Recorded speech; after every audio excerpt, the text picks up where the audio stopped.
So I'm seeding my onions. I've got my tray with the soilless mix pushed down. I like to wear these gloves so that I don't get the dirt permanently under my fingernails. Easier for cleanup. So I pushed it down so that it's relatively firm in there. And then the thing I like about these trays too, you see there is a hole, it goes right through.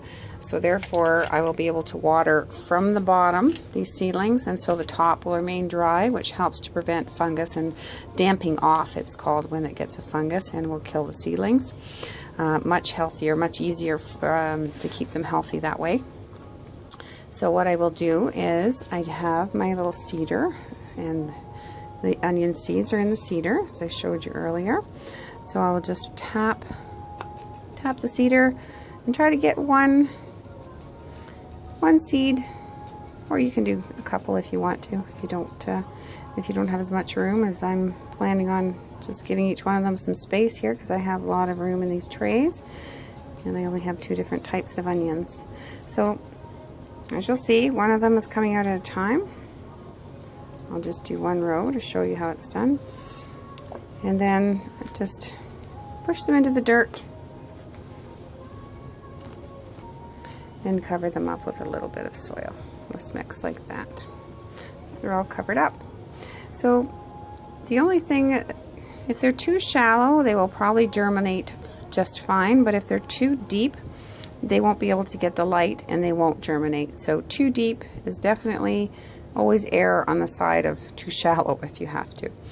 And the next most important thing is to make yourself a little label. If you can see that I've written on there the date that I'm seeding these, and the variety of onion. This is Ailsa Craig. This is from 1887, this onion, and it was introduced in 1887. It was named after an island near Scotland, and they're huge onions. They're about 2 pounds and they have a very mild flavor. They're not good for storage, but they're excellent as a mild fresh use onion, which I like to use when I'm making my salsas and preserves, and for eating right away.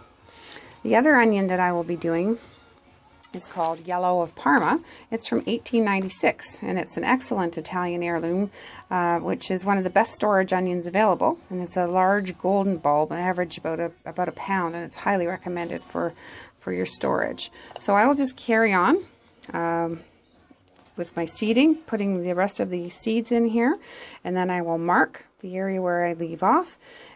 Should I have room in the rest of the tray for the other variety, then I will just simply mark where I start. For instance, if I start with the other variety, I will start there and know that from there back is that variety of onion. If you seriously don't care, you don't need to mark it, but I find you will forget what it is, even though the famous last words, I'm not going to forget. You do. So always label it. I like these little labels with their square tops, because when you put the plastic lid on top, little dome, they don't hit the top and keep it over. So I'll show you that part next. So now all the onions are planted, and this whole tray is full of seeds, and I've patted it down, and it's wet still, the soil. So this tray, you'll remember, had holes in the bottom. So this whole thing sits inside another tray, which will hold the water. So when I have to water this, I'll put the water underneath here, and will be sucked up through the holes to water the soil from underneath. So these seeds will need to have moisture to germinate.